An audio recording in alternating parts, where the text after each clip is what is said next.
Welcome to the Delmarva Almanac. Each week we connect you to the best of Delmarva. Like other almanacs, our aim is to tell you a little bit about our past, our present, and events in the near future. I'm your host, Dana Kester McCabe.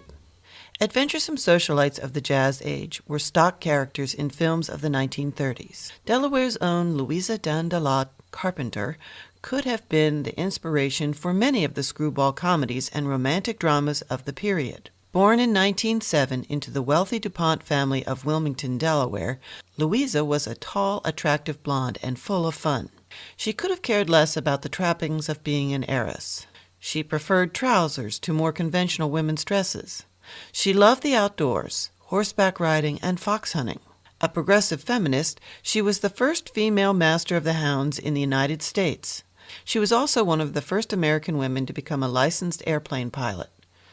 She was known as a theatrical producer, investing her inheritance in a variety of Broadway productions. Her parents tried to contain her rebellious bohemian joie de vivre, insisting that she settle down. So, according to some sources, in order to avoid disownment, she married a rising young DuPont executive named John Jenny. Undeterred by domestic life, she became a favorite member of the new jet set, hanging out with celebrities like Tallulah Bankhead, Louise Brooks, Noel Coward, and Greta Garbo. Louisa's family owned property just south of Rehoboth Beach here on Delmarva. This became known as Carpenter Beach and later Poodle Beach. She was famous locally for her Sunday night parties there. Louisa and local artist friends were visited by Hollywood luminaries and stars from the Broadway theater crowd, which in later years included Truman Capote, Tennessee Williams, and Montgomery Clift. The partygoers accepted a broad diversity of lifestyles and backgrounds. Gay couples were openly welcomed there. These events were known to be sophisticated shoreline picnics with games of chess, backgammon, and volleyball. These parties continued well into the 1970s. But in 1932, Louisa's own life took a turn toward high drama. One of her closest friends and lovers was a cabaret singer named Libby Holman, known for the signature song, Moanin' Low. Moanin' low, my sweet man, I love him so, though he's mean as can be. He's the kind of man, he's the kind of woman like me. Louisa and Libby's on-again, off-again affair had begun before Louisa's marriage, and it was common knowledge to most who knew them. Libby herself had just married an unstable and sensitive young man named Zachary Smith Reynolds, who was an heir to the Reynolds tobacco fortune in North Carolina. Their rocky marriage ended on his 21st birthday after a night of heavy drinking led to accusations of Libby's infidelity and questions about their son's paternity. Somehow, poor Reynolds was fatally shot. The facts around this remain unclear. The scandal that followed filled the tabloids across the country. Libby was charged with murder. Louisa rushed to her friend's rescue in North Carolina, bailing her out of jail to the tune of $25,000 and committed to paying the rest of her legal expenses. Dressed in slacks and a jacket, locals presumed she was a man. The charges were eventually dropped, the death being ruled a suicide, in hopes that the notorious rumors would be hushed. In 1935, Louisa and John Jenny divorced. That same year, Libby's story was made into a movie called Reckless by the famous producer David O. Selznick. Many of the details were changed to meet the censor's code. Lesbian love was all but removed from the screenplay, as was any suggestion of Louisa. It had an all-star cast, including Jean Harlow as Libby's character, along with screen greats William Powell, Franchot Tone, Mickey Rooney, and Rosalind Russell.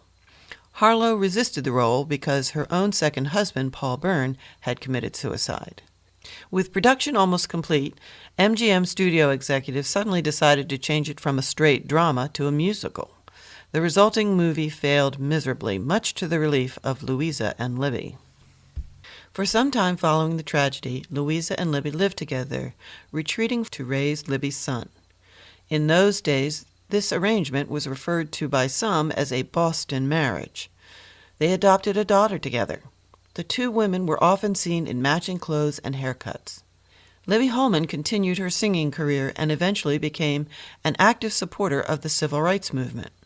Though they initially were devoted to one another, sadly, Louisa and Libby eventually grew apart, and they separated. Libby settled in Connecticut, and years later, after a period of depression, committed suicide in 1971. Louisa lived most of the time on her horse farm near Easton, Maryland. She adopted 2 more children. In 1966, she purchased a vacation home in the artist colony of Henlopen Acres, just north of Rehoboth Beach. Throughout her life, she continued to hold her beloved beach gatherings until 1976, when she perished after crashing her small airplane into a Delmarva farm field. Despite all the tragedy in Louisa's life, she left behind a legacy by her example. She clearly loved life. She was loyal to her friends and had a fearless approach to every challenge. Luckily for us, she invested in the arts.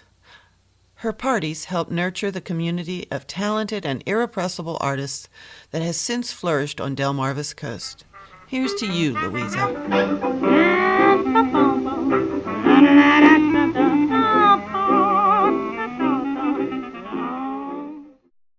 Well, that's all for this edition of the Delmarva Almanac.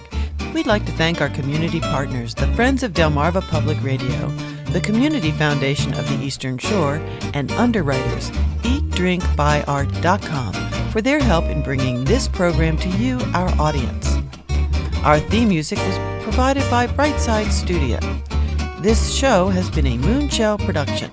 Thanks for listening. Until we meet again, may the rhythms and tides of Delmarva bring you good fortune.